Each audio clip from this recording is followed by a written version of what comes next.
자, 시간이 좀 지났기 때문에 이 앞부분을 조금 요약을 하고 뒤로 넘어가도록 하겠습니다.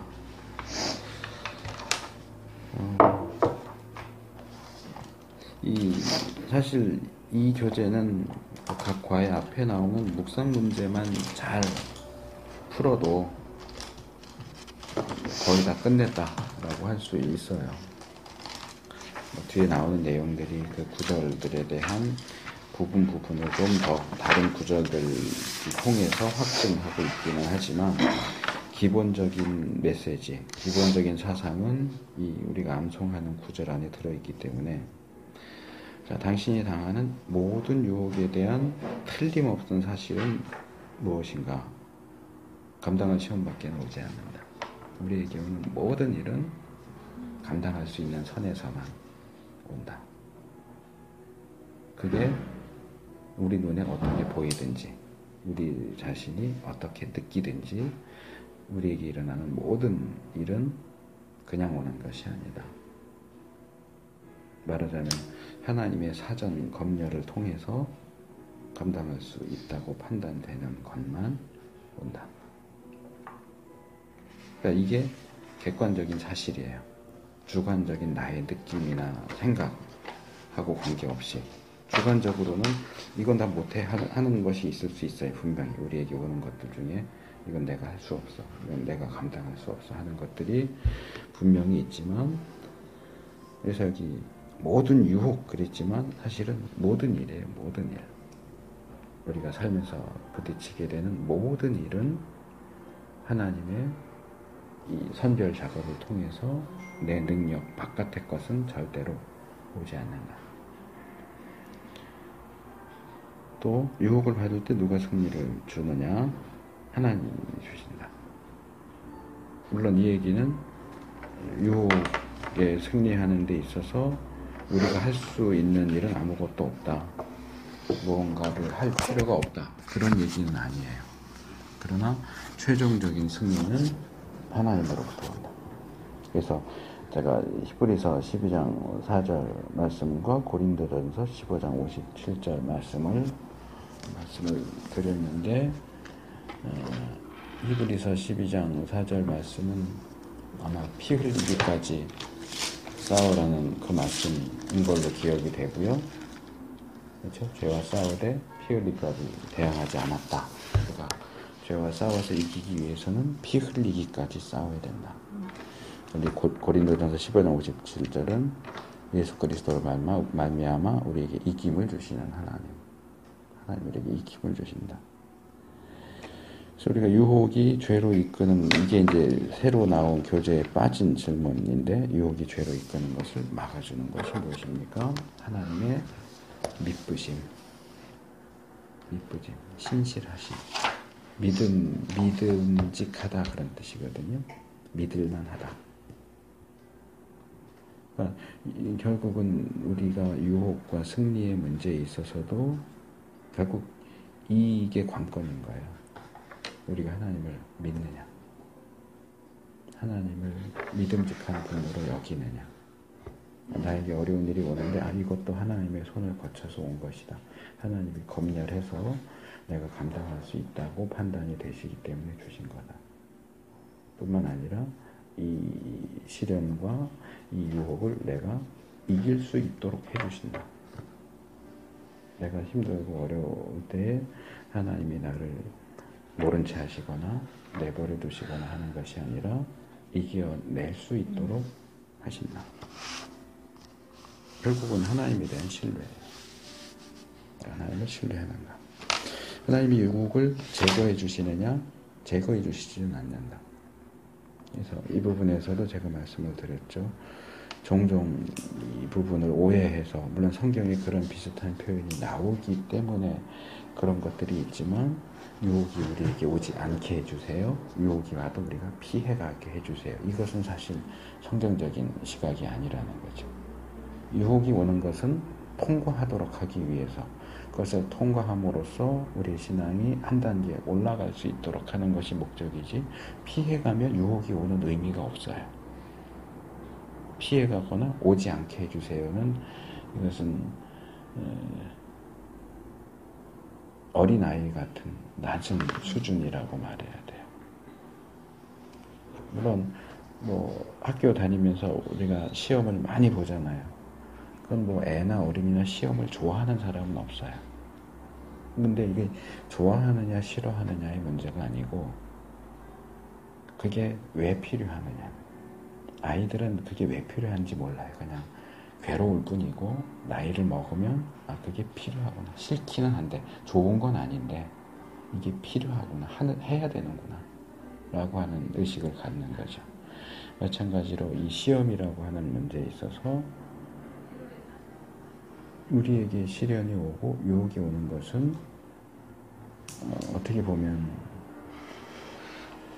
이게 유혹이라는 단어가 사용됐기 때문에 이 표현을 사용하는 게 조금 주저되기는 하지만 필연적이다. 이걸 다르게 표현하면 고난이에요. 고난. 우리는 시험이에요. 예, 제 거는 유혹이라서 뭐 이 시험과 유혹을 구분해서 설명하는데 그 구분이 정당하게 한 게 아니라는 건 지난번에 제가 말씀을 드렸습니다. 템테이션과 테스트를 구분해서 설명하는 것이 굉장히 논리적이고 이해하기 쉽긴 하지만 성경적인 근거는 없어요. 그러니까 상관없어요. 유혹이라고 말하든 시련이라고 말하든. 그러니까 이걸 묶어서 말하면 고난이라고 저는 표현하고 싶어요. 하나님이 우리를 단련하시는데 우리를 단련하시는 도구가 뭐냐? 고난이에요. 고난으로 우리를 단련시키세요. 이거 지난번에 말씀을 드렸나 모르겠는데 안 드렸을 가능성이 높네요. 잠언 말씀을 한번 꼭 찾아보겠습니다.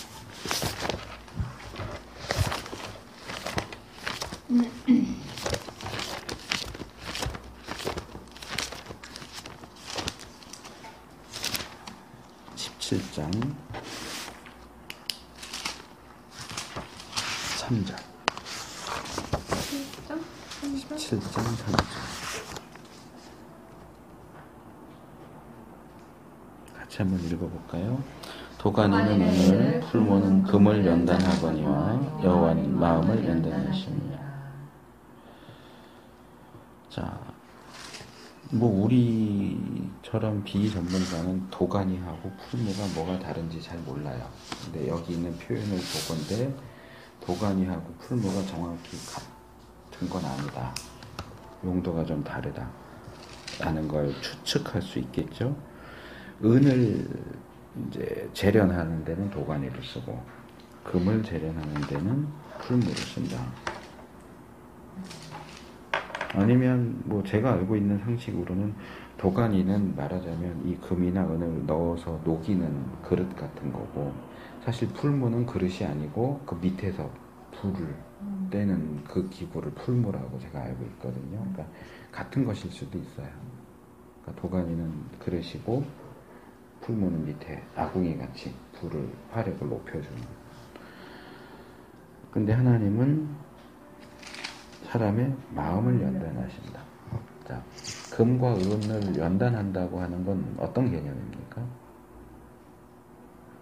그렇죠. 불순물을 제거하는 거예요.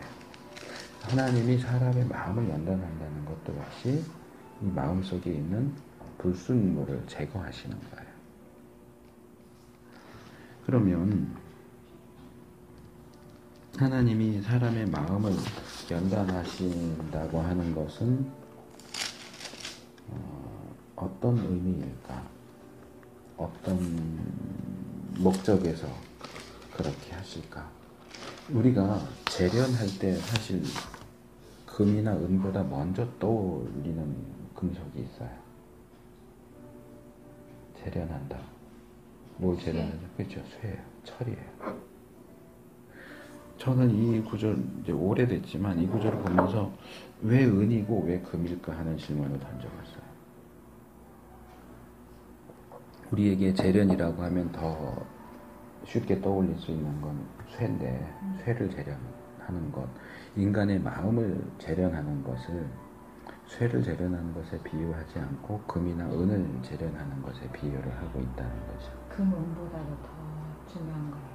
더 중요하기 때문에 뭐 그럴 수도 있고요. 근데 제가 거기서 발견을 한 것은 결과가 다르다는 거예요. 쇠는 재련할수록 어떻게 됩니까? 쇠의 상태가. 쇠는 재련할수록 더 단단해집니다. 금과 은은 재련할수록 더 물렁해집니다. 그래서 뭐 영화나 드라마 같은 데 보지만 이게 금인지 아닌지 볼 때 가장 간단한 법은 뭐예요? 물어보는 거예요. 순금에 가까울수록 물면 쑥 들어가요. 거기 뭔가 섞여서 14K, 18K면 단단해지죠. 순금은 물러요. 깨물면 이빨 자국이 나요. 그래서 그런 측면에서 저는 이 구절을 이해할 때 그렇게 해요. 하나님이 우리의 마음을 재련하신다는 것은 우리의 마음을 물렁물렁해지게 만드는 거예요. 물론 강해진다는 측면도 없지는 않아요. 우리가 하나님에게 재련되고 훈련될수록 더 강하고 담대해지겠죠. 그런 측면을 무시하는 건 아니고 그것도 있지만 특별히 이 구절에서 금과 은을 얘기한다고 할 때 금은 물렁물렁해요. 그러니까 말하자면 금을 세공하는 사람이 자기가 원하는 대로 만들기가 훨씬 쉬워요. 쇠보다.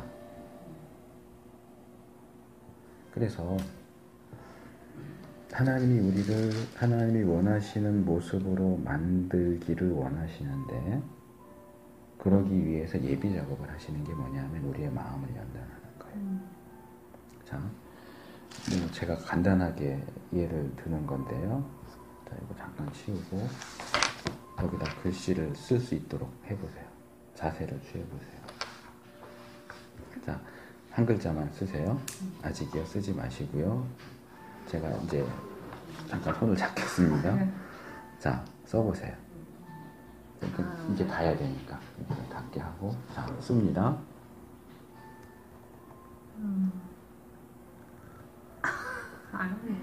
자, 집사님 무슨 글자 쓰려고 그러셨어요? 한. 저는 가를 쓰려고 그랬어요. 근데 지금 가도 아니고 제가 좀 세게 해갖고 기 비슷하게 쓰였죠. 자, 이 손은 우리입니다. 우리는 우리 마음대로 뭔가를 하고 싶어요. 쓰고 싶어요. 하나님이 나를 통해서 쓰고 싶은 거는, 그러니까 집사님이 쓰고 싶은 건 한이에요. 제가 쓰고 싶은 거는 가예요. 그러면 가를 잘 쓰려면 어떻게 해야 되죠? 이 손에 힘을 빼야 돼요. 하나님이 정말 글씨를 멋지게 쓰려면 나는 그냥 펜만 잡고 있으면 되고 전혀 내가 뭔가를 쓰려고 하는 의도로 뭔가를 쓰려고 하거나 힘을 꽉 주고 있거나 이러면 하나님이 쓰고 싶은 글자가 써지지 않아요. 이게 물렁해진다는 거예요. 내가 뭔가를 하기는 해요. 근데 하나님이 나를 내 손을 잡아서 하나님이 원하시는 일을 하고 싶은데 우리는 손에 힘을 꽉 주고 있는 거예요. 난 가 안 써요. 난 한 쓸 거예요. 그리고 계속 한을 쓰려고 노력하면 노력할수록 글씨는 더 엉망이 돼요.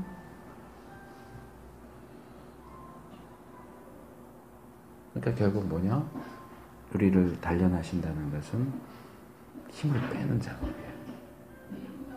하나님 여기는 집어넣어야지 꾹 누르면 쑥 들어갈 수 있는 상태. 그거를 나는 여기 들어가면 안 돼. 버티면 힘들죠. 서로 간에. 물론 하나님과 우리는 힘의 차이가 있으니까 우리가 힘을 줘봐야 하나님 마음대로 하시긴 하겠지만 문제는 이게 문제일 수도 있고 은혜일 수도 있지만 하나님은 인격적이신 분이어서 강제로 안 하신다는 거예요. 그러니까 하나님 이렇게 주물주물해서 원하시는 작품을 만들기 위해서는 우리가 물렁해져야 돼요. 딱딱해지면 이거를 깎아내거나 깨든가 이거 작업을 거쳐야 되는데 그러려면 원하는 대로 모양이 나오기가 힘들죠. 그래서 하나님 우리의 마음을 이렇게 그런 의도로 단련하시는데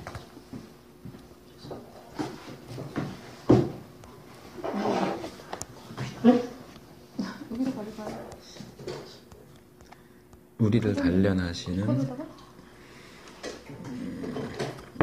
그 수단 방법이 뭐냐라고 할 때 이거 성경에 굉장히 많이 나오지만 그 중에 하나만 구절을 말씀드리면 욥기, 이것도 사실 이해하기가 조금 어려운 구절일 수 있는데 욥기 5장 6절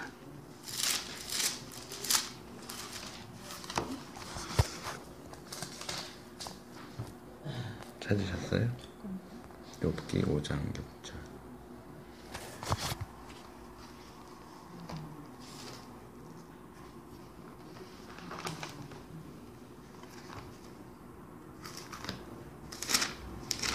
욥기 5장 6절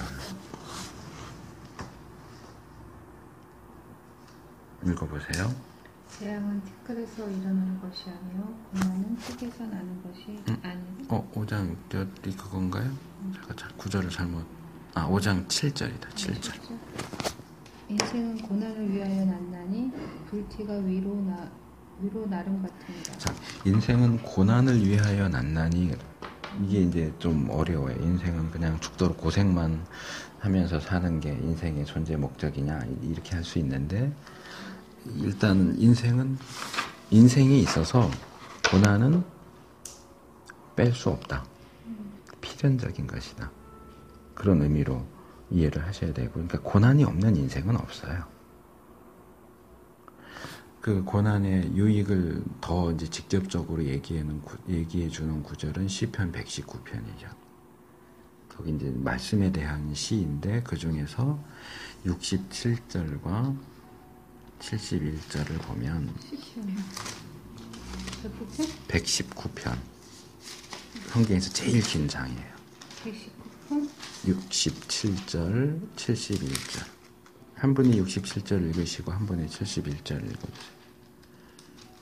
고난당하기 전에는 내가 그릇 행하였더니 이제는 주의 말씀을 지키나이다. 그 다음에 71절. 고난당한 것이 내게 유익이라 이로 말미암아 내가 주의 율례들을 배우게 되었나이다. 자, 고난의 유익이 뭐라고요?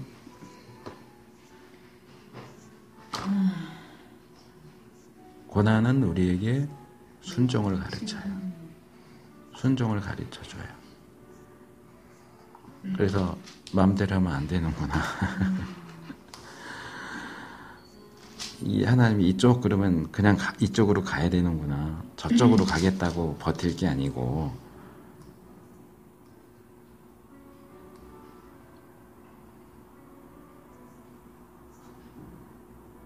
한 구절만 더 말씀드릴게요.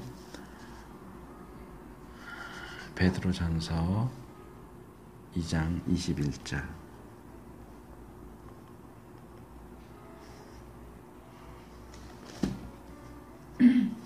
찾으셨어요?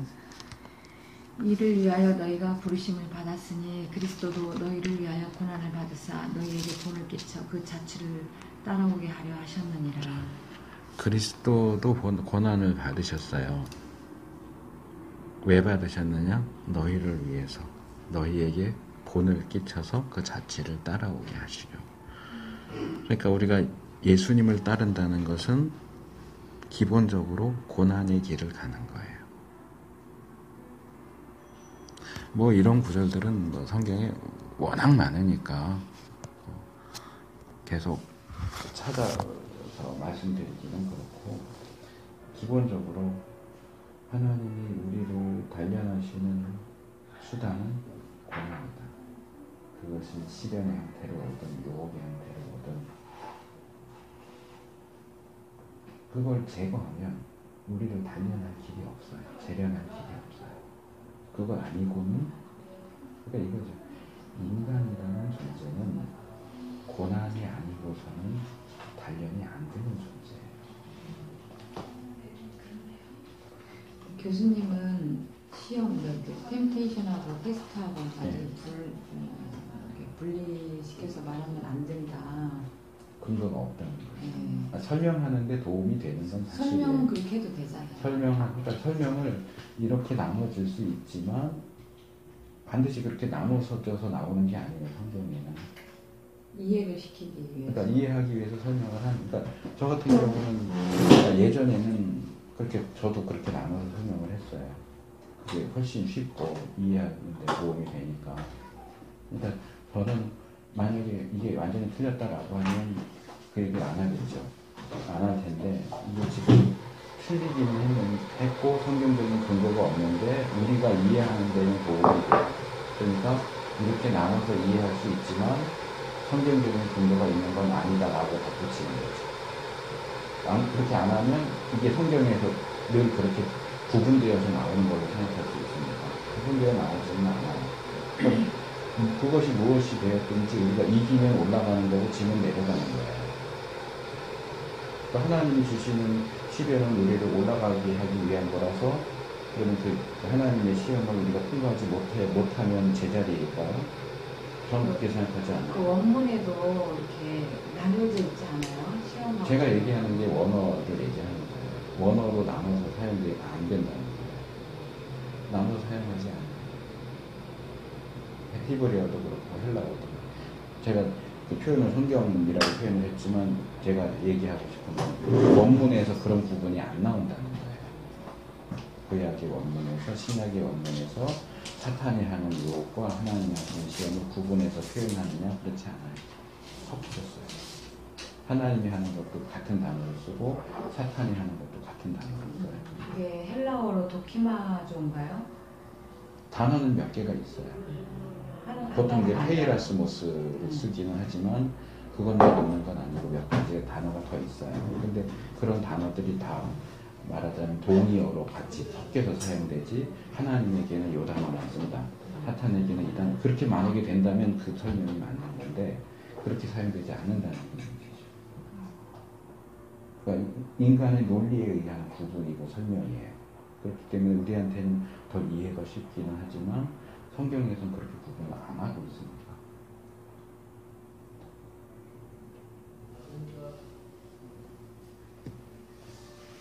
그러니까 어떤 원론적인 측면에서 그런 구분이 근거가 없다라는 것과 실천적인 측면에서 성도들을 가르칠 때 그렇게 구분해서 가르치는 것이 도움이 된다라는 것을 저도 인정은 해요. 도움이 되는 부분이 분명히 있어요.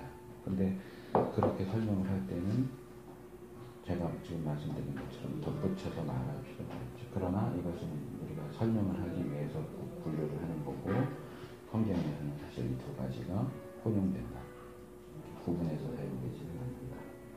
우리가 볼 때는 헷갈리니까 구분해서 볼 수 있도록 가르치는 건 좋지만 그것이 성경에서도 그렇게 딱 분리돼서 사용되는 건 아니라는 것을 지적을 하면 좋겠죠. 자, 그래서 그래서 유혹을 제거해 주시지는 않으시는데 뭘 해 주시느냐? 피할 길을 내서 감당하게 하시는 거예요. 그래서 이 과의 제목이 승리의 확신이잖아요. 우리가 늘 승리하는 건 아니에요. 그러나 하나님의 말씀에 근거해서 우리가 승리할 것을 확신할 수 있다는 거죠. 물론 확신한다고 해서 항상 승리하는 건 아니에요. 그렇죠. 기도 응답의 확신을 갖는다고 해서 늘 기도 응답을 받는 게 아니고요. 중요한 거는 하나님이 원하시는 기준에 따라서 기도해야 응답이 온다는 거고, 그렇죠? 승리의 경우도 하나님이 주시는 그 피할 길, 그 방법들을 올바로 취해서 올바로 사용할 때 승리할 수 있는 거죠. 승리하게 해주신다고 했어. 그러고 아무것도 안 하고 있으면 승리 못해요. 그래서 이것도 제가 이전에 말씀드린 것 같지만 지금 이미 우리가 이제 3과째인데 구원의 확신도 그렇고 기도응답의 확신도 그렇고 승리 확신도 그렇고 뒤에 화제의 확신도 인도의 확신도 마찬가지인데 사실 모든 걸 하나님이 하세요. 하나님이 하시는데 넌 가만히 있어. 넌 가만히 있으면 돼. 이러지 않으세요. 우리에게 반응하기를 원하시죠. 구원을 위한 모든 걸 하나님이 마련해 두셨지만 우리에게 뭘 요구하세요? 믿을 걸 요구하세요. 믿음이 행위는 아니에요. 그건 우리가 계속 강조해서 생각했던 믿음이 행위는 아니지만 하나님은 믿는 자를 구원하세요. 자, 기도 응답과 관련된 모든 것을 마련해 놓으셨지만 우리에게 뭘 요구하세요? 그 야고보서에서 제가 두 가지 말씀드린, 첫째는 기도해야 돼요. 기도를 해야 응답을 받을 거 아니에요. 기도를 해야 하고 그 다음에 기도를 제대로 해야 돼요. 욕심으로 할 것이 아니라 하나님의 뜻에 맞추어서 바르게 기도할 때 100% 기도 응답이 온다. 근데 우리는 기도도 안 하는 케이스가 많고, 기도를 해도 욕심으로 잘못된 것들, 죄를 여전히 가지고 이런 기도 응답을 방해하는 요소들을 여전히 가지고서 기도할 때 응답이 안 오는 게 사실은 당연하다는 거죠.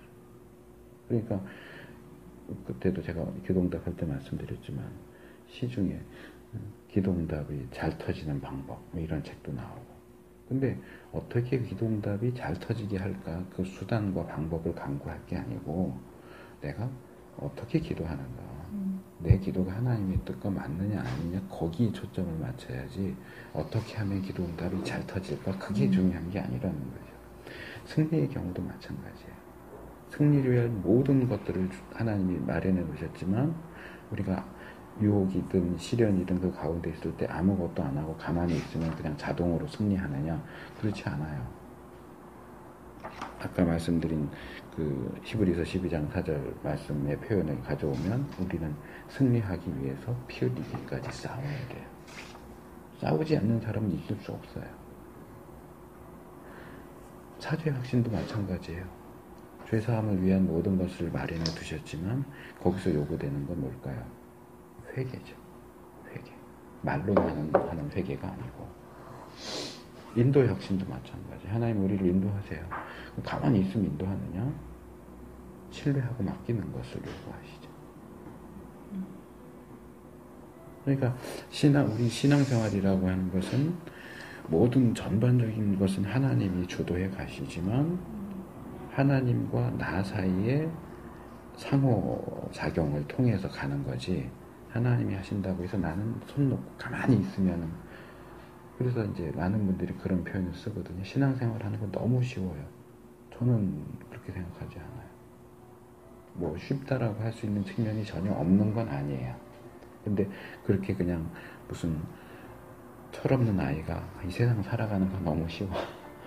그 인생을 살아본 사람이 들을 때 뭐 예를 들어서 초등학생이 이 세상 살아가는 거 쉬워 이러면은 우습잖아요. 세상 살아가는 게 어떻게 쉬워요? 얼마나 힘들어요. 그렇다고 해서 뭐 맨날 정말, 이 표현이 생각났는데 이게 조금 맨날 막 죽을 것 같고 이런 것 같은 그런 것만 있는 건 아니죠. 사실은 좋을 때도 기쁠 때도 있고 슬플 때도 있고 힘들 때도 있지만 좋을 때도 있고 이래. 하지만 전반적으로 말 때 아주 쉬워 이렇게 말할 수는 없거든요. 신앙생활도 마찬가지예요. 아주 쉬워요. 신앙생활이 그렇지 않거든요. 우리가 믿음을 지키기 위해서는 계속 싸울 수밖에 없는 거고, 핍박을 받을 수밖에 없는 거고, 세상이 믿는 사람을 환영해요? 믿는다고? 아니요. 너무 순진한 얘기지. 너무 순진한 얘기지. 그렇다고 해서 맨날 힘들고 맨날 죽을 것 같고 그것도 아니에요. 사실은 그것도 아니지만, 어느 한쪽으로 너무 단순화시켜서 말하지 않도록 조심하는 게 필요하겠죠. 자, 그래서 시련과 유혹의 목적은 우리를 부족함 없게 만드는 것. 아까 3원에서 말씀드린 대로 하면 물렁물렁하게, 금처럼 물렁물렁하게 만드는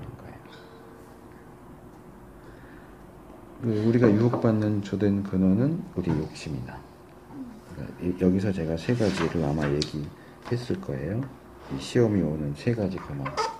육신, 세상, 육신, 마귀. 그 중에 하나만 있어도 우리 대부분은 유혹에 넘어가지만 이게 삼중고예요. 그러니까 보이지만 않는 게 아니고, 보이지도 않고 들리지도 않고 헬렌 켈러처럼 말도 못하고. 그러니까 이거는 객관적으로 보면 100% 패배할 수밖에 없는 상황이죠. 그래서 더 우리가 승리의 확신을 말씀에 근거해서 가져야 하는 거고요. 유혹의 세 가지 영역은 이건 변하지 않는다 그랬죠. 육신의 정욕, 안목의 정욕, 이생의 자랑. 그래서 이런 것들을 전반적으로 사용을 하면서 사탄은 우는 사자처럼 우리 주위를 돌아다닌다. 그러니까 깨어 근신하지 않으면 먹힐 수밖에 없는 거예요. 근데 이 마귀가 사역하는 방향은 두 가지예요. 하나는 불신자를 대상으로 하는 거고요. 하나는 신자를 대상으로. 이제 시편에 악한 자가 저를 만지지도 못한다 그런 표현 때문에 종종 이제 사탄이 믿는 자는 못 건드려 이렇게 말하는 분들이 있지만 요한일서네요. 18. 요한일서인가요? 지금 제가 말씀드리려고 하는 거는 그 구절은 아니고요. 고린도 후서. 고린도후서?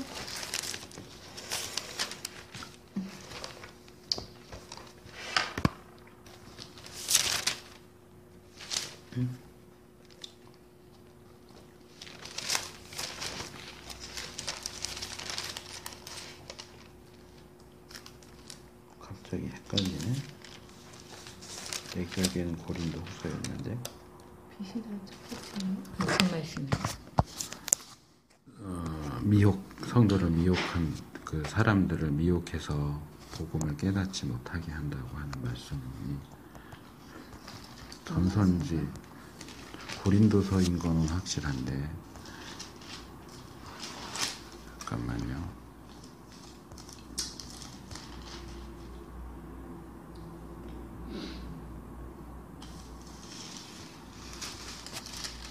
미혹이 아니고 그 불신자들의 마음을 이렇게 혼란스럽게 혼동을 줘서 말씀을 받아들이지 못하게 한다 하는 말씀, 그거 얘기하려고 그러는 건데 여기 있다. 고린도전서 4장. 고린도전서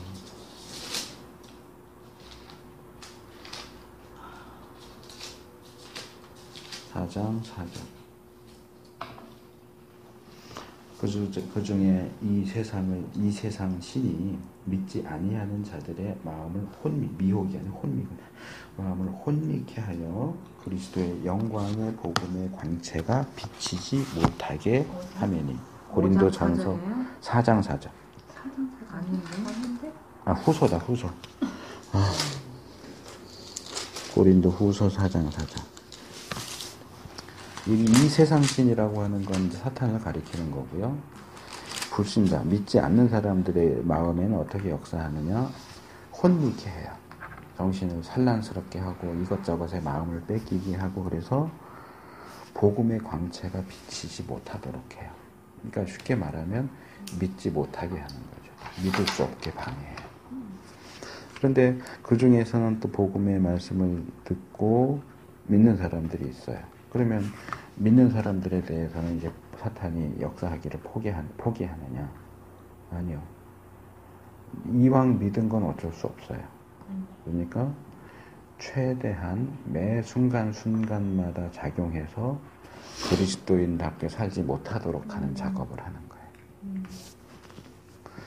이제 믿긴 믿었는데 그냥 나이롱 신자로 교회도 그냥 가끔 가고 하는 정도로 하고, 교회를 열심히 나가는 사람은 그냥 교회 출석에 만족하는 정도, 더 깊은 신앙의 세계로 들어가지 못하도록. 그래서 전에 그런 말씀 드렸잖아요. 안 믿던 사람이 믿으면 제일 먼저 걸리는 게 뭐냐면 주일날 일이 생겨요. 교회 못 가도록. 그거를 통과하면 그 다음엔 잘 안 생겨요. 근데 또 믿는 사람이, 기왕에 믿는 사람이 이제 내가 조금 더 열심을 내서 말씀도 좀 더 배우고 내가 좀 신앙을 성숙하도록 해야 되겠다 해서 어떤 이제 뭐 소위 말하는 제자 훈련이든지 이런 과정을 해야지. 그러면 또 똑같은 일이 벌어져요. 그거 하기로 한 날 일이 생겨요. 이거는 사탄의 역사예요. 그걸 이겨야 돼요. 일이 생겨서 못하겠네요. 그러면 사실은 지는 거예요. 그게 이거 사탄이 하는구나 이렇게 알아차리지 못하도록 역사를 하니까 우리는 어떤 자연스러운 상황 속에서 되어지는 걸로 생각을 하지만, 제가 볼 때는 그거는 자연스러운 일이 아니에요. 그래서 이런 두 방향으로 사역을 하면서 늘 우리 곁을 다니면서 무슨 흠이 있나, 무슨 틈이 있나, 틈만 보이면 물어뜯고 우리가 집어던지고 이렇게 하려고 하는 노력을 하니까 사람이 어떻게 틈을 안 보이고 살 수는 없잖아요. 그래도 어쨌든 최대한 조심하고 깨어 있는 것이 필요하겠죠. 자, 그래서 이제 5번 문제로 넘어가면 하나님을 믿고사 5번 문제 맞나요? 예.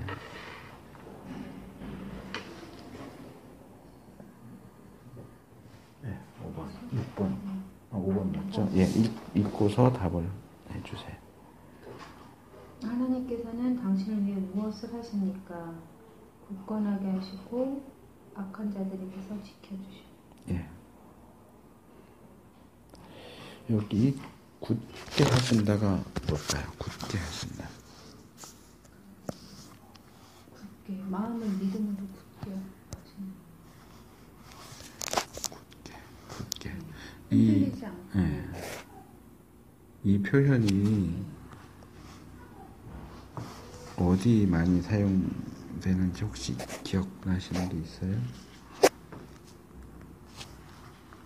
성경 구절에서요? 성경 전체에서. 성경 전체에서?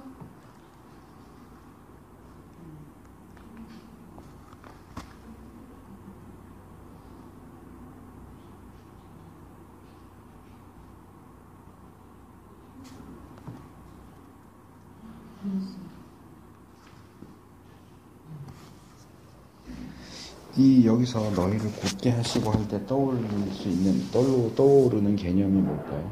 하나님이 집사님을 굳게 하시면 어떻게 되는 건가요, 집사님이? 평안하다. 평안하다. 굳게 한다는 건 평안한. 굳게 한다.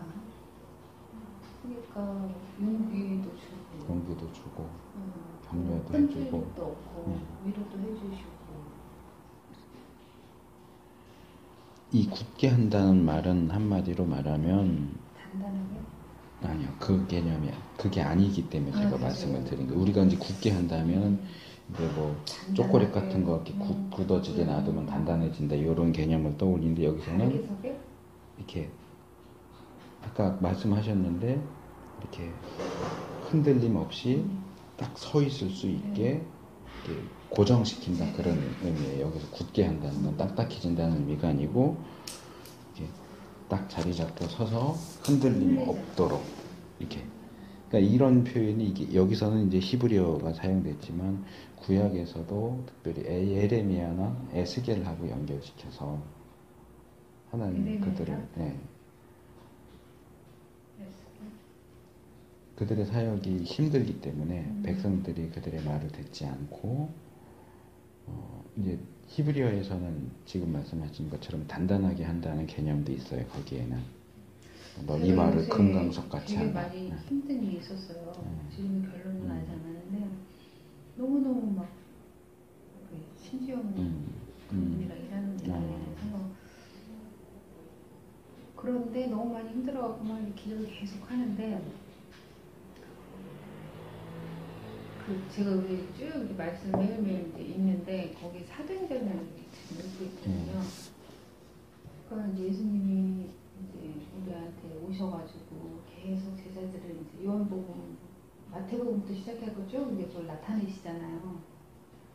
기도를 하는데 제가 어떻게 해야지 길을 열어주십시오, 알게 해주십시오, 깨닫게 해주십시오. 이거 시작 전부터 저는 계속 기도를 했거든요. 그런데 사실 맡겨드렸어요. 마음은 움직이는 게 별로 없었지만 어떻게 하게 되니 다시 이제 내 마음대로 하지 않고 하기 위해서 제가 사실은 뒤로 물러나 있는 상황에서 나타나 주시겠지 하고 믿음으로 이제 가고 있었는데 확연하게 완전히 이제 막 힘들게 하는 게 이제 보이는 거죠. 근데 제가 이제 그 일이 이걸 시작하지 그러니까 끝을 내지 않아도 또 아니면 가정 속에 무슨 문제가 있어도 하나님 역사하실 거다 하고 했음에도 불구하고 막상 당하니까 너무 힘든 거예요. 근데 기도에서 계속 이제 알려달라고 하는데 사실 어제 이제 기도하고 하나님 오늘 아침에 이제 주시더라고요. 내가 너와 동행한다. 너와 함께한다. 그러면서 믿고 그러니까 보여주고 나타내 주신다고 그러시더라고요. 그러니까 이게 참 이게 그렇게 하면서도 막상 이렇게 딱 보면 흔들리는 거예요. 막 힘드니까 어떻게 이럴 수가 있나. 그러면서 예전에는 막 그런 게 안 하게 해주세요. 이러지 말게 해주세요. 막 기도가 그렇게 됐지만 지금은 더 복잡해진 거예요. 왜냐하면 하나님의 뜻을 알아야 되니까 내가. 아까 그랬잖아. 믿는 게 조금 힘들다. 더 이게 알면 할수록 더 저를 자꾸 이렇게 이게 맞는 걸까? 막 아니면 내가 이제 이런 과정 속에서 결과를 처리할 때 있어서 내 스타일대로 이거를 해야 되는 건지 예전에는 그런 생각도 없이 그냥 했는데 지금은 막 이런 생각 저런 생각 너무 많이 드는 거죠. 어떻게 해야 될까요? 이렇게 해야 될까요? 아니면 그 사람도 이제 믿고 나름대로 열정을 잘못된 길이든 어떤 내가 판단한 길은 아니니까 하나님 분명히 역사하시는 일이 있을 텐데 어떻게 할까 해서 자꾸 묻는 가운데에서 너무너무 많이 이제 힘든 거죠. 그랬는데 딱 평안하게 이렇게 하니까 이 굳게 선다라는 거 있잖아요. 정말 이게 한 번 탁 서서 되는 게 아니더라고요. 그리고 이게 오는 게 요만한 돌멩이가 굴러왔다면 점점 큰 돌멩이가 오기 때문에 계속 굳게 서 있는다는 게 예. 뭐 이제 그 말씀하신 부분은 우리가 5과에서 인도의 확신하고도 이제 연결이 돼 있어요. 여기 이 주제하고도 연결이 돼 있지만 그러니까 사실은 인도의 확신이 먼저죠. 그래서 우리가 하나님의 뜻을 찾아서 가고 최종적으로 승리를 하는 거고 실패했을 경우에 사죄의 확신으로 이제 가는 거고 그래서 인도의 확신이 먼저 다뤄지는 것도 나쁘지 않겠다는 생각이 들긴 하지만 어쨌든 우리가 최종적으로 목적으로 삼는 것은 승리잖아요. 어떤 과정을 거치든지 결국은 승리하고 우리가 하나님 뜻 가운데 서는 거니까 그러기 위해서 이제 이 5번 데살로니가후서 3장 3절이 이야기하는 것은 하나님의 미쁘심이 우리에게 두 가지 방식으로 나타난다는 거죠. 첫째는 우리를 굳게 해줘요. 그러니까 굳건하게 서 있도록 흔들리지 않도록 고정시켜주는 거예요. 그 자리에 있을 수 있도록. 그래서 저는 이제 예전에 그런 표현을 많이 썼었는데 저희 목사님들 모임에서 모이던 지금 한 거의 8년, 9년째 모이는데 처음 모였을 때 제가 그 표현을 쓰니까 어떤 분이 왜 그런 표현을 부정적인 표현을 쓰느냐 그러셨는데 이제 와서 최근에 얘기하다 보니까 이해를 하시더라고요. 제가 무슨 표현을 하냐면 버틴다라는 표현을 써요. 저는. 버티는 거예요. 그러니까 주님의 일을 하는데 늘 기쁘고 즐겁게 하는 건 아니에요. 힘든 일들이 더 많을 때 그러니까 저는 도망가지 않는다. 내가 있어야 할 자리에 있는다. 이건 이제 버틴다라고 표현을 해요. 버텨야 돼요. 버팀이 감사함으로 버티나요? 저는 어떤 때는 아무 정신이 없어요. 네, 늘 기쁘고 그런 건 아니에요. 어떨 때는 기쁨으로 그 자리를 지키기도 하고 어떤 때는 정말 아무 생각 없이 그 자리를 지키기도 하고 때로는 도망가고 싶은데 그래도 있어야 돼 하는 의무감으로 있기도 하고 한데 어느 경우이든 저는 그냥 묶어서 버티는 거예요. 문제는 내가 있어야 할 그 자리에 있어야 한다는 거예요. 기쁨으로 있든 괴롭지만 있는 것이든 어쨌든 하나님이 너 여기 있어 라고 하신 자리가 있다면 힘들어도 있고 즐거워도 있고 있어야 된다는 거예요. 근데 이제 아무래도 버틴다는 표현 자체가 뉘앙스가 조금 부정적인 뉘앙스가 있는 건 사실이에요. 근데 그게 동의하는 게 이게 이 자잘하게 이렇게 요동치는 것들은 정말 흔들림 없이 굳게 설 수 있어요. 때로는 평안도 찾을 수 있고. 근데 이게 내가 감당치 못할 일이 왔을 때는 진짜 버틸 수밖에 없을 것 같아요. 내 의지로는 굳건하게 쓸 수가 없어. 막 자꾸 흔들릴 수밖에 없는 것 같아요.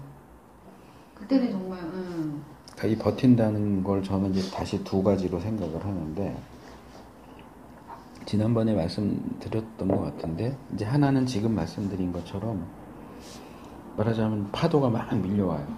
그러면 밀려갈 수밖에 없지만 파도가 와도 어쨌든 내가 있는 자리에 뿌리를 받고 서 있는 거예요. 밀려가지 않기 위해서 버티는 거고, 또 하나는 그 인내, 제가 지난번 설명 저쪽에서 인내는 지금 보통 우리는 이게 인내라고 생각을 하는데, 성경적인 인내의 개념은 나를 위해서 누리는 그 압력을 버티면서 그 자리에 있는 게 아니고 나가는 것, 한걸음씩 나간다. 이것도 버티는 거예요. 버티는 것의 긍정적인 측면은 거기서 내가 가야 할 곳을 향해서 뭐 한 발, 두 발 이렇게 성큼성큼 못 가면 발을 질질 끌면서라도 그 방향을 향해서 움직여 나가는 거. 부정적으로는 밀려가지 않고 그 자리를 지키는 거. 이 두 가지 다 저는 버틴다라고 생각을 해요. 근데 이게 하나님이 주신다는 거예요. 우리가 버틸 수 있는 힘을 하나님이 주세요.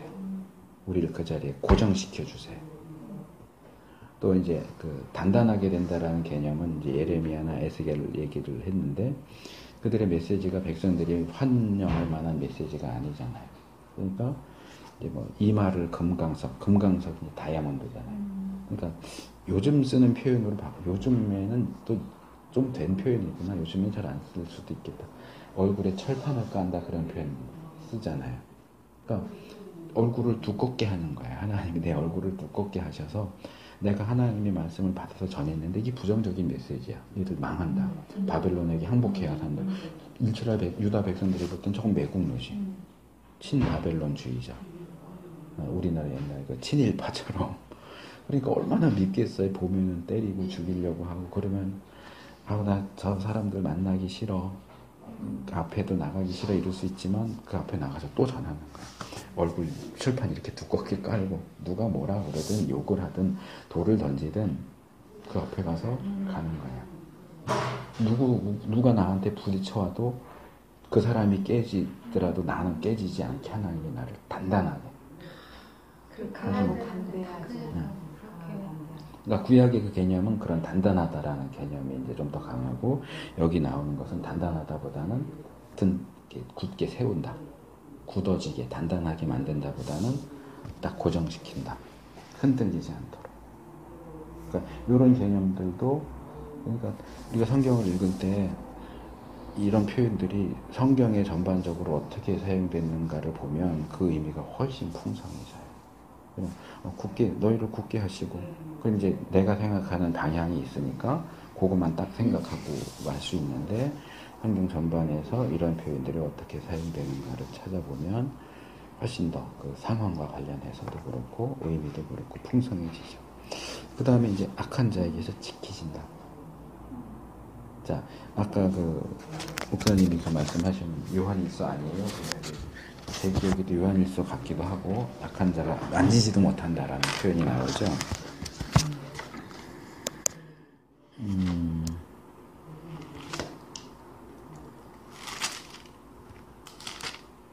한번 찾아볼까요? 요한일서 5장 18절이요. 5장 18절이요?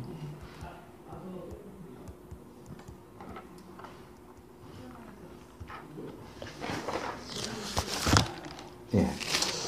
어떤 이런 말씀들에 근거해서 많은 분들이, 그러니까 이거 지난번에 한번 우리가 관련해서 나오는 건 아니었지만 그 귀신 들림, 정신병 이런 거 얘기 잠깐 나왔었잖아요.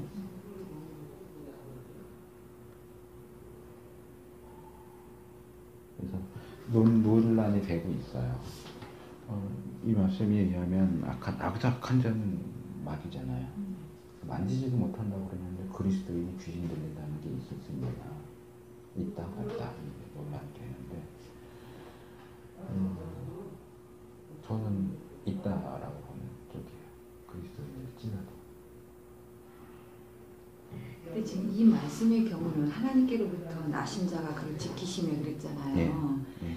그러니까 뭐 하나님이 사랑하시는 자이지만 하나님 말씀에 순종하는 자, 어떤 그 죄악 가운데 있으면 그 죄를 통해서 사단이 그를 지킬 수가 없잖아요. 근데 말씀 가운데서 살아가는 자는 하나님께서 지켜주심으로 인해 악한 자가 그를 만지지 못하게 된다. 그 죄의 여부에 따라 다르지 않을까요, 경우가? 죄의 여부. 근데 여기 18절 앞에 보면 하나님께로서 난 자마다 범죄치 아니하는 줄. 그러니까 죄 안 짓는 사람의 경우 보호해 주신다라는 거죠. 근데 죄 안 짓는 사람이 어디 있어요? 그러니까 죄는 있지만요. 순종하는 삶이고 또 죄를 짓되 즉시로 회개하고 하나님 앞에 늘 깨어있는 사람들이요. 정결함을 입고 나아가기 위해서 힘쓰는 자들 그런 자들의 경우가 아닌가요? 일단 이건 이제 우리가 다음 과에서 사죄의 핵심에서 다룰 문제거든요. 근데 이거는 요한일서를 좀 전반적으로 읽어보시면 좋을 것 같아요. 요한일서 안에 하나님께로 난 자는 범죄치 않는다라는 주장과 죄 짓지 않는 사람은 없다라는 주장이 같이 나와요. 범죄치 않는다고 하는 자는 하나님과 거짓말을 하는 자로 만드는 거다. 이런 주장. 하나님께로 난 자는 범죄치 않는다. 이 주장이 같이 나오기 때문에 이제 이 문제를 우리가 사죄와 관련해서 더 살펴봐야 할 필요성이 있는데 어쨌든 뭐 거기까지 지금 들어갈 필요는 없을 것 같고요. 어차피 다루게 될 거니까 사과에서 다룰 거니까. 그러니까 지금 이 표현은 여기 데살로니가후서 3장 3절의 두 번째 항목하고 사실은 연결되는 거예요. 악한 자에게서 지키시리라. 지키시니까 여기도 하나님께로서 나신 자가 이게 표현이 다르잖아요. 이게 지금 원문을 찾아봐야 되는데 하나님께로서 난 자와 하나님께로서 나신 자. 앞에는 난 자 이렇게 하나님께로 난 자는 아마 그리스도를 가리키는 것 같고 하나님께로 나신 자는 예수님을 가리키는 나신 자는 예수님을 가리킬 가능성이 높아요. 난 자는 그리스도인, 나신 자는 예수님 이렇게 이해할 수 있는데 이건 좀 더 찾아봐야 될 것 같고 그래서 악한 자가 만지지 못한다. 여기 지키신다는 표현이 나오고 지금 이 데살로니가후서 3장 3절에도 악한 자에게서 지키시리라. 지키기 때문에 여기 지킨다는 것은 여러 가지 의미가 있지만 지켜본다는 의미도 있고 훔쳐가지 못하도록 빼앗아가지 못하도록 지킨다. 그러니까 말하자면 예전에 유명했던 영화가 뭐지? 경호원 경호원이 생각이 안 나지? 보디가드? 그거 있잖아요. 그 흑인 여가수 하고 그게 보디가드인 거예요. 그러니까 그거예요. 가드 해준다는 거예요. 가드. 그러니까 내가 여기 있고 하나님이 이렇게 가드를 해주니까 악한 자가 못 오는 거죠. 이제 그런 개념으로 이해를 하시면 돼요. 그러니까 이게 근데 이제 이 본문을 지금 우리가 시험이나 유혹과 관련해서 이제 봐야 하니까 이미 시험과 유혹은 왔어요. 우리에게 왔어요. 그러니까 악한 자가 건들지도 못하고 지키셔서 못 온다고 하면 시험 유혹도 안 와야 되는데 그렇죠? 시험 유혹은 이미 왔는데 온 그 상황 가운데서 이끄신 하나님은 우리가 여기에 흔들려서 떠내려가지 않도록 세우시고 악한 자가 나에게 어떤 말하자면 치명타를 가하지 못하도록 보호해 주신다. 아예 건들지도 못하게. 건들지도 못하면 유혹 자체가 오지 말아야 되는 거지. 근데 그런 개념이 아니니까. 우리가 그 안에서 힘들어할 수도 있고 그러지만 넘어지지 않도록 완전히 실패하지 않도록 지켜주신다. 그런 개념으로 이해하시면 될 것 같아요.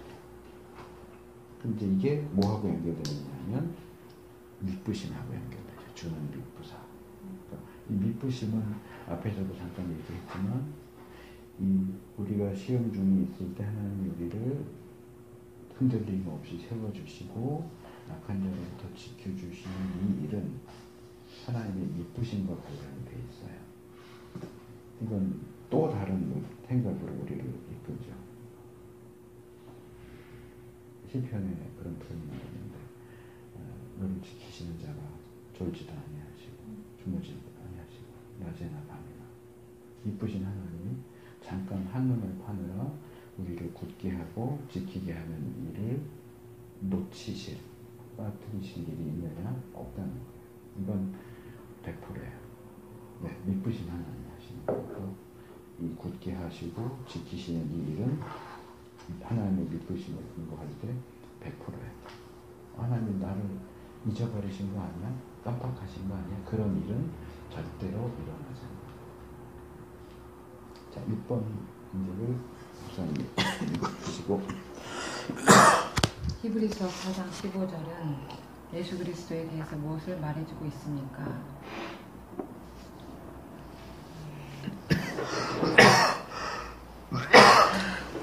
뭘 좀 드릴까요? 아니요. 갑자기 목이 칼칼해져갖고.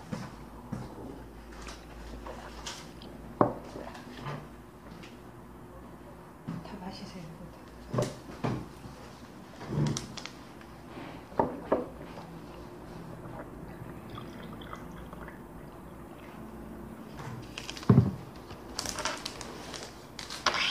문제는 똑같은데. 네, 답을 해주세요. 뭐라고 해야 되죠, 답을? 뭐 생각하시는 답을 말씀하세요.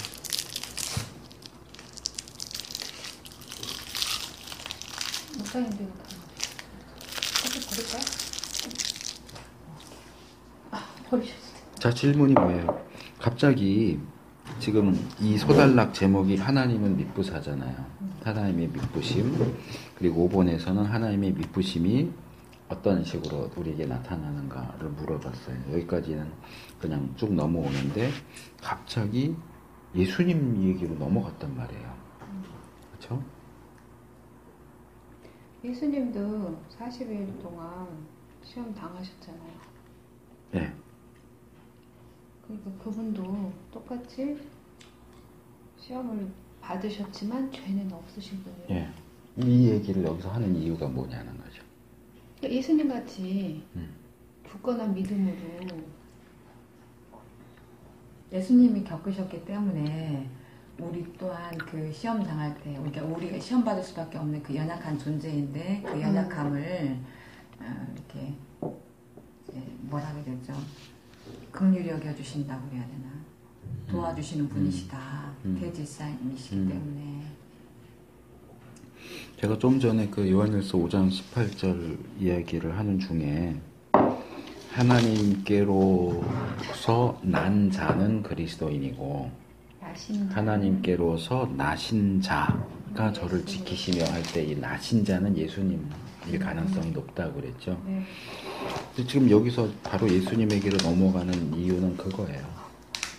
자, 하나님의 미쁘심은 우리를 굳게 하시고 악한 자로부터 지키시는 것으로 나타나는데 실제로 우리를 지키는 일을 하시는 분은 예수님이에요. 우리를 지켜주시는 예수님이 어떤 분이냐라고 할 때 예수님은 우리 연약함을 체휼하시는 분이에요. 여기 체휼이라고 하는 이 표현이 직접 당하셨어요. 우리가 잘 안 쓰는 표현이란 말이에요. 근데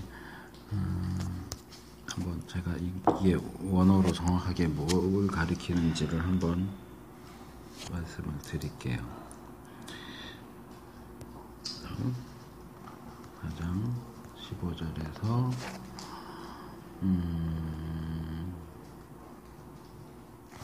이 체휼이라고 하는 게 쉼 파테오인데 이게 헬라어에서 쉼은 함께라는 뜻이고요. 파테오는 이게 파토스에서 나오는 건데 어떤 감정, 열정 뭐 이런 표현이에요. 그래서 뭐냐 하면 함께 느낀다 그런 뜻이에요. 함께 느낀다. 체휼이 굉장히 어려운 한문 표현이죠. 그러니까 뭐냐 하면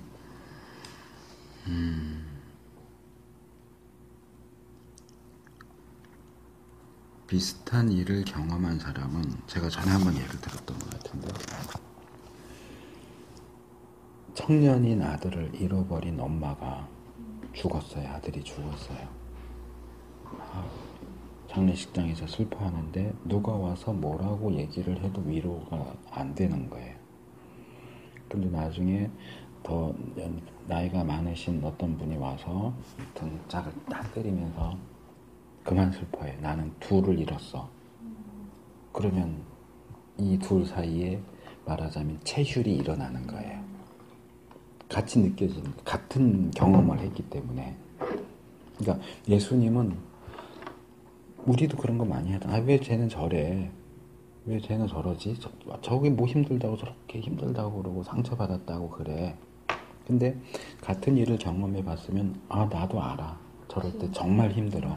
그러니까 예수님이 우리를 볼 때 우리를 지키시면서 우리를 이렇게 지키시면서 아, 쟤는 왜 저러냐? 이러지 않으신다는 거예요. 왜? 예수님도 육신을 입으시고 이 땅에서 생활하시면서 우리와 한결같이 시험을 물론 죄는 없으시지만 한결같이 시험을 받으신 분이기 때문에 육신을 입은 존재가 안 먹으면 배고플 때 어떻게 느끼는지를 주님이 아시는 거예요. 유혹을 받을 때 어떤 느낌인지를 아시는 거예요.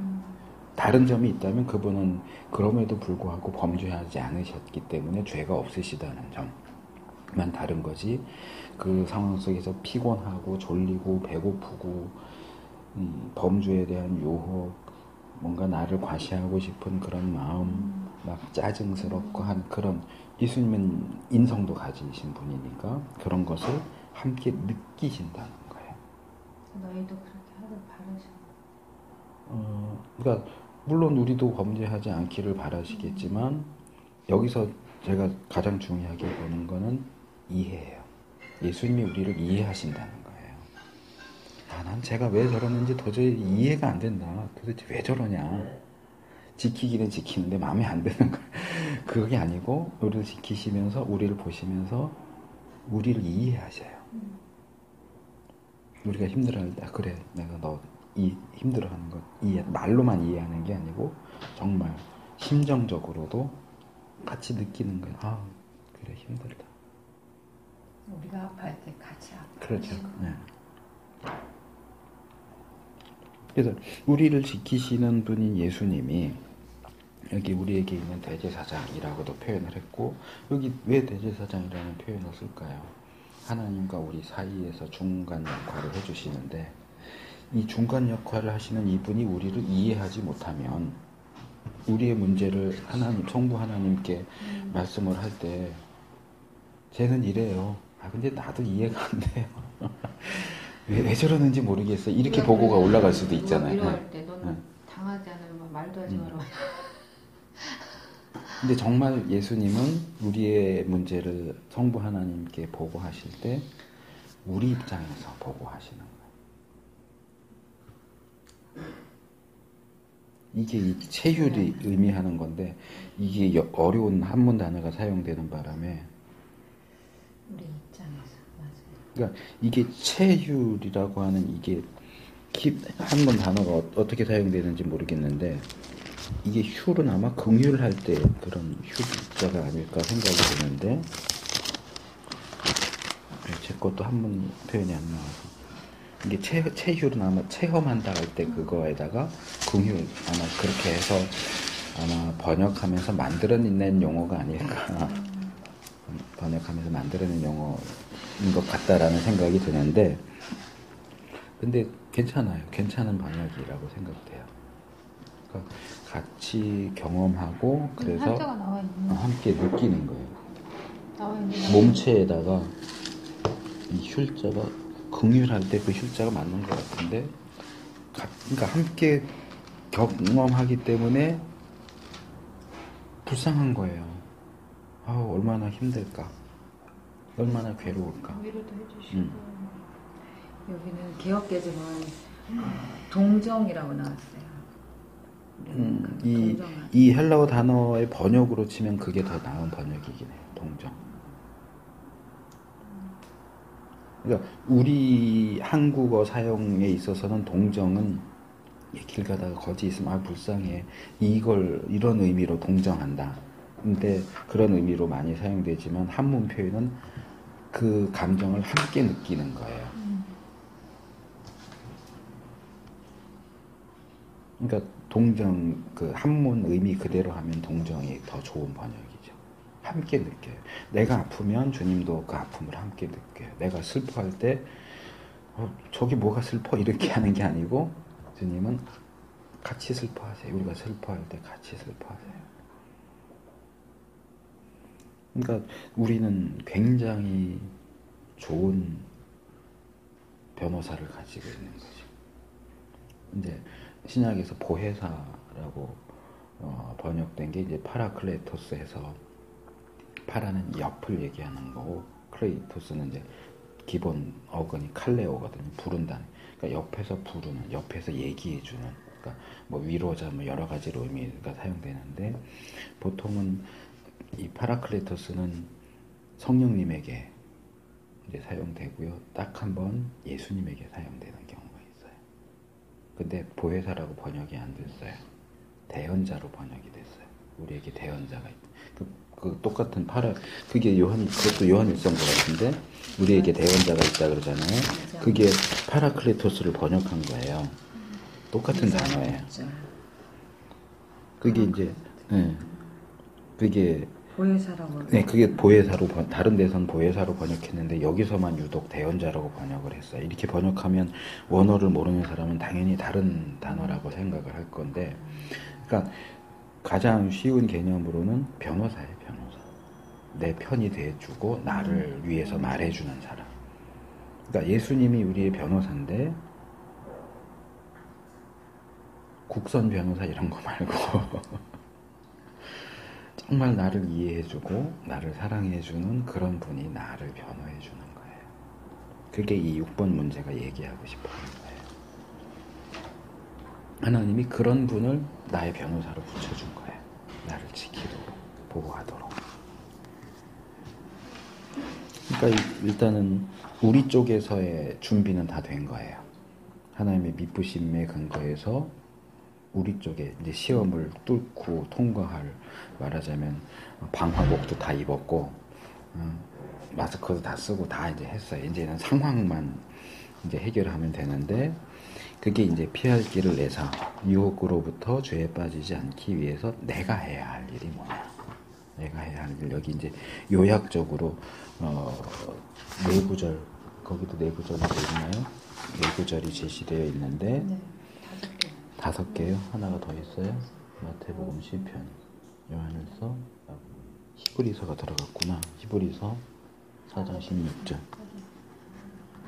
예, 제 거에는 히브리서 4장 16절이 없는데, 자, 요거를 하나씩 돌아가면서 하실까요? 목사님이 마태복음 처음 거. 자. 유혹이 올 때 죄에 빠지지 않게 당신이 할 수 있는 일은 무엇입니까? 마태복음 6장 9절, 13절은 기도. 예, 기도. 그 다음에 시편 119, 9장 11절 19편 9절 11절 주의 말씀만 지키고 따르는. 자, 그냥 이거는 단어 그냥 하나로 딱딱 던질 수 있어요. 기도, 말씀. 그렇죠? 마태복음은 기도, 시편은 말씀, 요한일서 5장 4절하고 5절은 믿음. 그렇죠. 믿음이죠.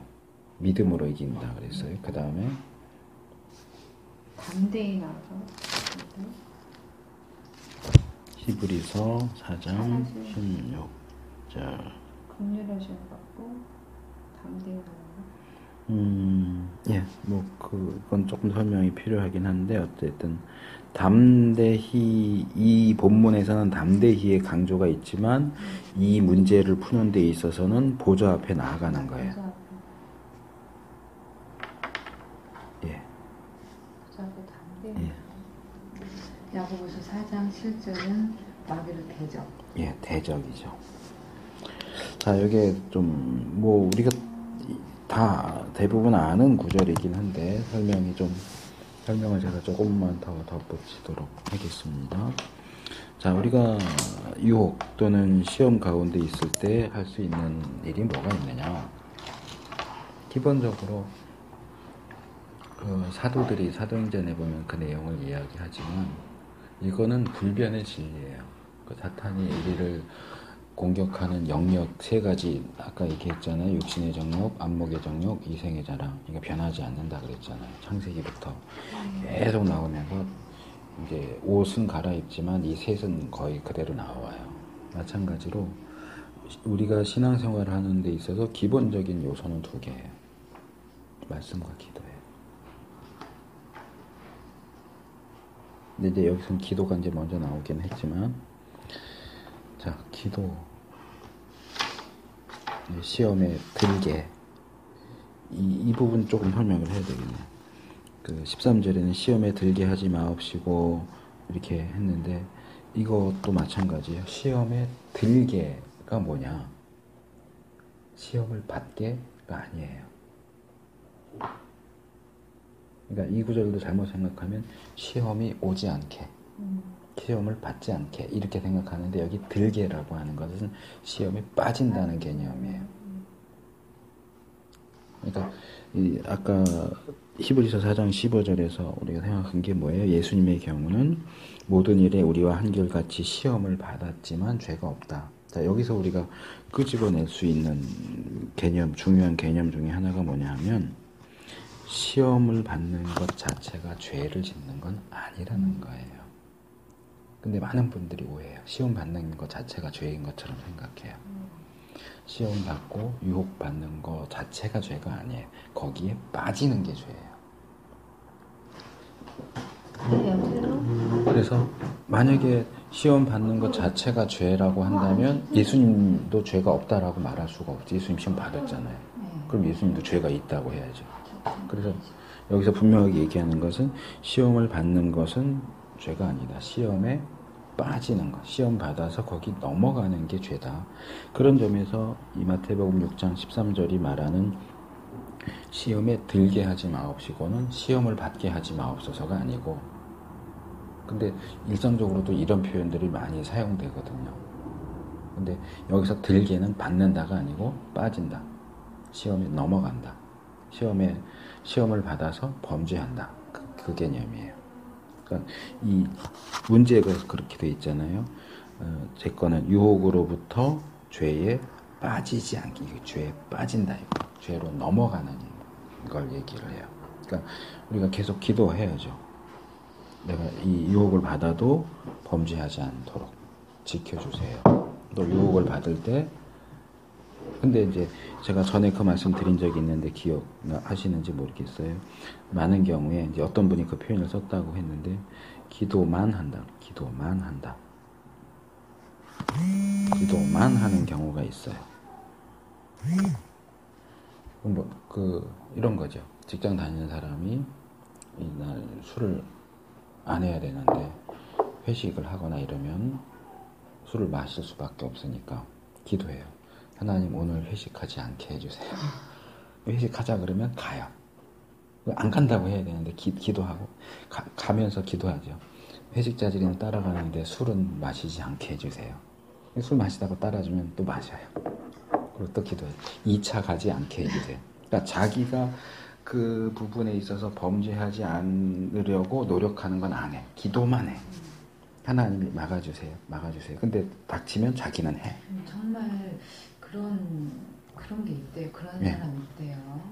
신앙생활 아무리 오래 했어도 하나님이 그냥 하나님 이거 해주세요. 자기가 네. 스스로 믿음으로 이렇게 감당하고 또는 이렇게 내야 될 부분이 있는데 하나님 무조건 하나님 도와주세요. 하나님이 해주세요. 그러면서 자기가 죄 지으면 책임은 하나님한테 있는 거야. 자기 책임이 아니고. 왜? 기도했는데 안 들어줬으니까.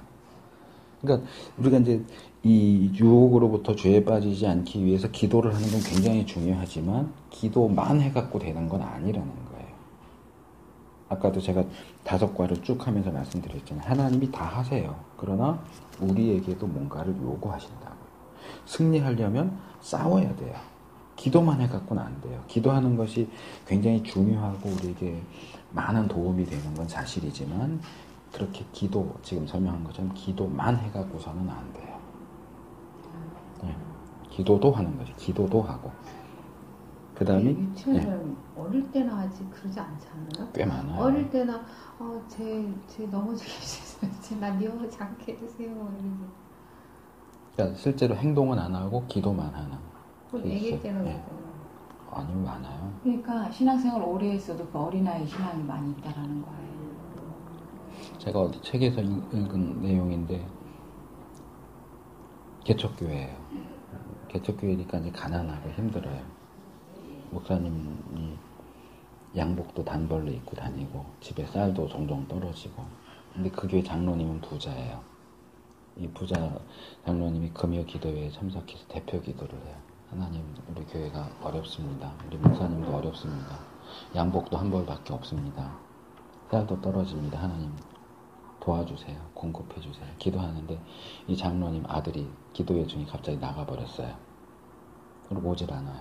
기도회 끝났어요. 이 녀석이 어디 갔나 궁금해하면서 집에 왔더니 금고가 열려 있는 거예요. 근데 아들이 왔어요. 야, 너 이게 무슨 일이냐? 아버지 금고에 돈이 있는데 왜 기도? 목사님 양복 사줄 수 있고 쌀 사줄 수 있는 돈이 있는데 아버지 왜 기도만 해요? 그래서 내가 그거 열어서 지금 목사님 양복 사드리고 쌀 사다 드리고 오는 길이에요. 네가 도와라, 나는 그 말하려고 그랬어. 죄송합니다, 주님. 농담으로. 그러니까 이런 케이스는 여러 가지 예를 들 수 있는데, 근데 이거는 지금 이 시험 유혹과는 좀 관계없는 얘기지만 이것도 기도만 하는 하나의 케이스죠. 내가 할 수 있는데 기도해요. 내 주머니, 내 지갑 열어서 주면 되는데 내 지갑은 꽁꽁 닫아놓고 하나님 주세요. 하나님이 주세요. 그래. 그것도 기도만 하는 거죠. 유혹과 시험을 당할 때도 우리는 기도만 해요. 이 유혹을 피해가게 해주세요. 예, 그러더라니까요. 꽁 같아요, 꽁. 꽁이 어떻게 숨어요? 아세요? 네. 머리만 숨기면 안 보이겠지? 몸통 다 보이는데. 몸이 더 큰. 자, 그 다음에는 말씀이죠. 여기도 말씀이라고 되어 있지만 그 이어지는 구절들을 보세요. 그냥 말씀 그래요? 주의 말씀을 따라 삼갈 것이라. 삼가라. 말씀의 기준을 지키기 위해서 너가 조심조심 다녀라. 말씀을 머리로 안다고 해서 유혹을 이기는 게 아니에요. 거기가 웅덩이면 피해가야죠. 여기 가서 내가 범죄할 수밖에 없는 상황이다. 그러면 범죄하지 말라는 말씀에 따라서 피해가야죠. 삼가야죠. 주의 말씀을 내 마음에 말씀을 내 마음에 둬야죠. 마음에 두기 위한 전초 단계가 암송이에요. 그래야 이게 내 머리에 각인됐다가 계속 반복하고 묵상하면서 이게 이 마음으로 내려오는 거예요. 그러더라고요. 네. 많이 알아요. 왜 암송을 안 하냔 말이에요. 암송을 열심히 하셔야 돼요. 제가 써먹었어요. 제가 학교 다닐 때 이스라엘 쪽에서 공부하고 온 교수님들 얘기 들어보면요, 유대인 학생들은요 성경 안 본대요. 교수님이 막 설명하다가 이제 그쪽 이스라엘 쪽에서 공부하면 기독교 쪽이 아니고 유대교니까 이제 가서 구약이나 이제 이런 거 시편 몇 편 그럼 달달달달 외우는데요. 성경 안 찾는데요. 대단한 그런 거. 그러니까 어려서부터 시편, 그러니까 유대인들은 대부분 시편의 경우는 다 외운대요. 어디 몇 장, 몇 편, 몇 절 그러면 그냥 나온대요. 어렸을 때부터 이렇게. 근데 이게 결국은 반복의 힘이거든요.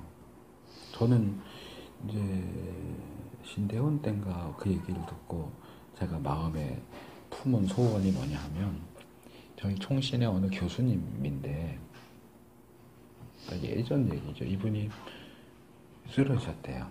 쓰러져갖고 이게 이제 의식이 안 돌아온 거야.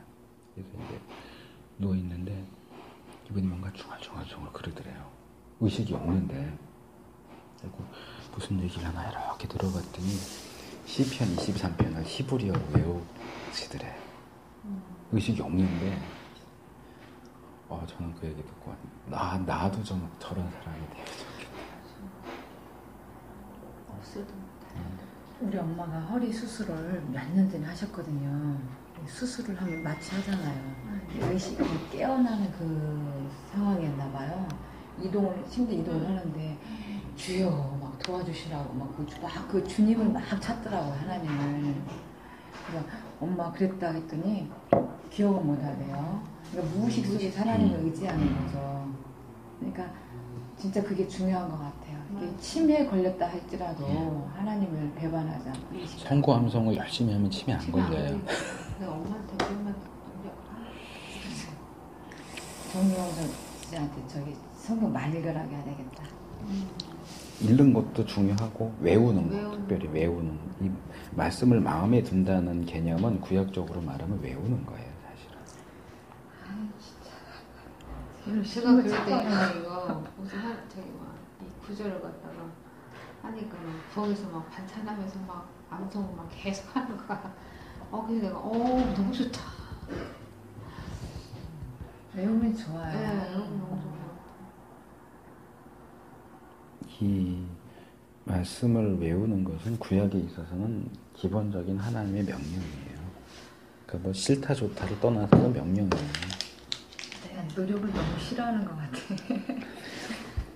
그래서 이 말씀이라고 하는 건 여기서 얘기하는 말씀은 물론 기본적으로는 지식적인 측면이 있어요.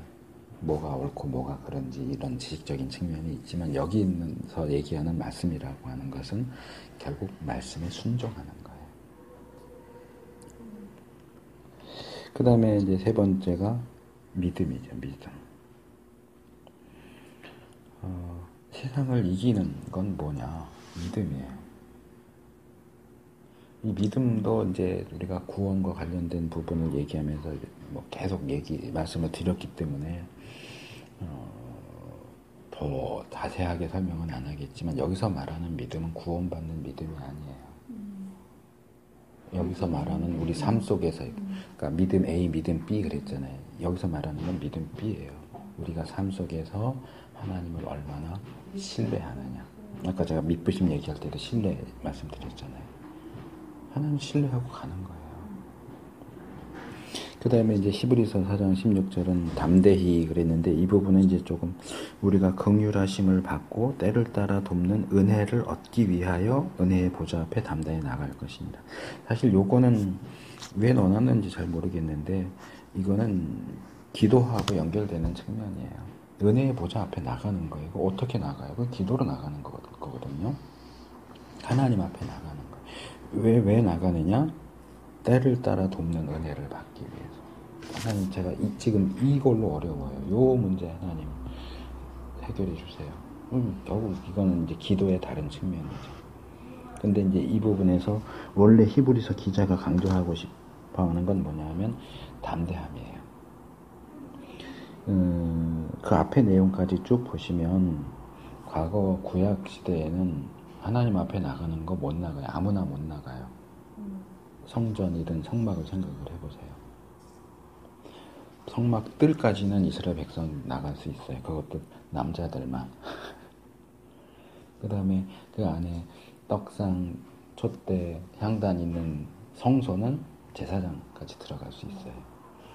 하나님이 계시는 그 보좌, 언약궤, 거기는 누구만 들어가요? 대제사장만 들어가요. 아무 때나요? 아니요. 1년에 한 번밖에 못 들어가요. 근데 예수님이 죽으심으로 상징적인 측면에서 성전의 그 휘장이 찢어졌잖아요. 그래서 그걸 통해서 새롭고 산 길이 열렸어요. 그래서 이제는 제사장이냐 뭐냐 이거 따질 것 없이 하나님의 백성은 누구나 거기를 들어갈 수 있는 거예요. 거기에 대한 두려움이 있죠. 유대인들에게는. 왜? 거기 잘못하면 죽거든요. 근데 이제 더 이상 두려워할 것 없고 담대히 갈 수 있다. 그러니까 이 히브리서에서의 강조점은 담대함이지만 이제 이 주제와 관련해서 볼 때는 담대함보다는 하나님 앞에 나간다. 때를 따라 돕는 은혜를 받기 위해서 은혜의 보좌 앞으로 나가라. 하나님 찾아가라. 근데 이제 우리가 할 수 있는 것은 대부분 기도의 형태죠. 그렇죠. 근데 구약에는 성막이나 성전을 찾아가는 것도 있으니까 뭐 오늘날로 말하면 교회 힘들 때 교회 가서 기도하는 이런 개념으로도 이해할 수 있겠지만 뭐 꼭 교회 가서 기도하면 더 잘 들어주시고 이러는 건 아니니까 뭐 가서 할 수 있으면 뭐 나쁜 건 아니지만 그래서 어떤 장소 개념보다는 우리가 하나님 앞에 나가는 거. 그 다음에 야고보서는 뭐예요? 대적하라죠. 대적하라. 근데 여기도 우리가 조심해서 봐야 될 게 있어요. 대적을 하는데요. 그냥 무조건 대적하는 게 아니에요. 하나님 말씀. 그렇죠. 마귀를 대적하기 위해서는 그 전 단계로서 하나님께 순복하는 게 필요해요. 이 하나님께 순복이 말하자면 전제 조건이에요. 하나님께 순복하지 않으면서 마귀를 대적하면 져요.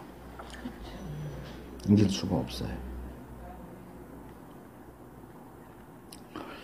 그런 대표적인 케이스를 우리가 사도행전에서 볼 수 있죠. 바울 이야기 가운데 그 유대인 지도자의 수학의 아들들인가? 네. 사도. 흉내 있잖아요. 흉내 내다가 이제 망신당하는 장면이 나오는데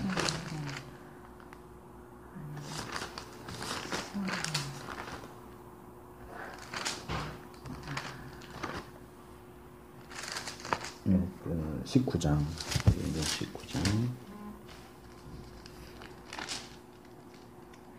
이제 8절 이하에 쭉 내려오는데 그 중에 이제 특별히 15절 악귀가 대답하여 가로되 예수도 내가 알고 바울도 내가 알거니와 너희는 누구냐. 그러니까 이 사람들은 예수의 이름으로 요 표현을 그냥 흉내낸 거예요. 근데 이런 부분은 뭐 복음서에도 많이 나오고 요한도 그 얘기를 하지만 사실 우리보다 귀신들이 더 민감해요. 네, 그렇죠. 알고 떠느니라 그러죠. 우리는 잘 알지도 못하고 떨지도 않아요. 근데 귀신들은 알고 떨어요. 알아보잖아요. 예수님 보면 누구신지 사람들은 몰라도 알아요. 그러니까 이런 부분에서 그냥 단순히 내가 예수 믿는 사람이니까 라고 하는 선에서 멈추고 마귀를 대적하면 이길 수 있는 가능성이 떨어진다고 봐야죠. 내가 예수 믿는 사람이긴 한데 하나님께 순복하는 일을 제대로 하지 않는 상태에서 마귀를 대적한다. 그건 결국 이거거든요. 내가 이길 수 있어 라는 건데 우리는 마귀를 못 이겨요. 하나님의 도우심이 없이는. 우리가 하나님께 순복하는 상태에서 마귀를 대적할 때에 피하는 거죠. 자, 그래서 여기 이제 그림 보면 길이 두 개의 길이 있죠. 피할 길과 죄의 길. 그래서 우리가 지금 암송한 그 구절에도 피할 길을 내사 그랬죠. 이게 보세요. 피할 길을 내는 거고요. 여기 있는 것처럼 선택은 내가 하는 거예요. 당신의 선택이라고 되어 있죠. 그 사람 서 있는 밑에. 없나요? 네, 당신의 선택. 결국은 우리가 승리하는 데 있어서는 하나님 편에서는 하자될 게 하나도 없어요. 하나님 편에서는 다 준비됐어요. 우리가 승리의 길을 갈 수 있는, 그리고 승리할 수 있는 모든 것이 다 준비되어 있는데 여기서 중요한 것은 나의 선택이에요. 내가 하나님이 준비해 놓으신 피할 길을 택해서 갈 것이냐, 아니면 승리가 보장되어 있음에도 불구하고 죄의 길을 선택하겠냐. 뭐 인간이 죄인이라고 하는 거는 뭐 더 얘기할 게 없지만 욥기에 보면 아주 재밌는 표현이 나와요. 뭐냐면 우리가 얼마나 죄를 좋아하는지에 대한 언급인데, 죄를 우리가 늘 어디에 숨기고 다녀요. 어디에 숨기고 다니는지 아세요? 몰라요.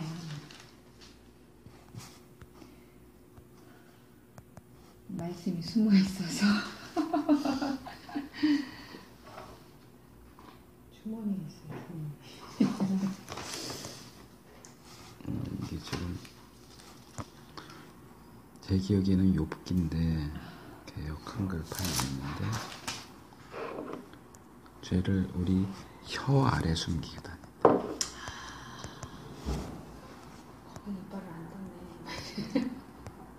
그러니까 말하자면 물고 다니는 거예요, 늘. 지금 구절이 안 나오네. 정확한, 제가 얘기한 게 정확한 표현이 아닌 것 같은데. 그러니까 늘 사탕 이렇게 물고 다니듯이 이렇게 물고 다녀요.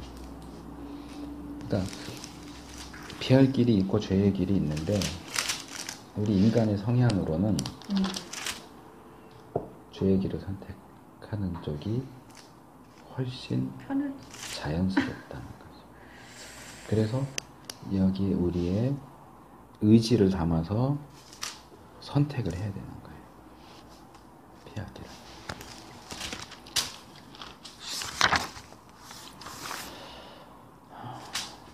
자, 외워쓰기를 하겠습니다. 외워서 쓰십시오.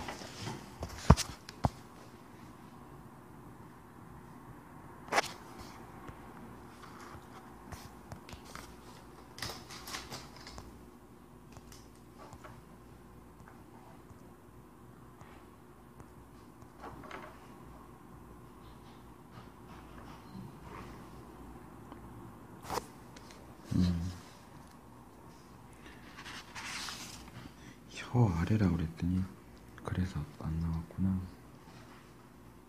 욥기 20장 12절.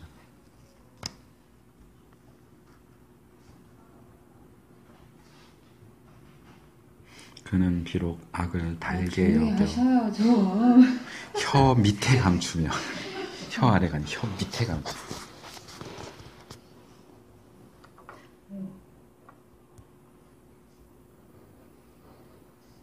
헷갈렸잖아요. 그런 걸로 헷갈리면 돼요. 확실하게 외우면 옆에서 뭐라고 천둥이 쳐 깨우겠어. 교수님하고 틀려요. 옆에서- 교수님 기준으로 남 얘기하지 마세요. 옆에서 천둥이 쳐도 써야지. 그래야 제대로 외운 거지.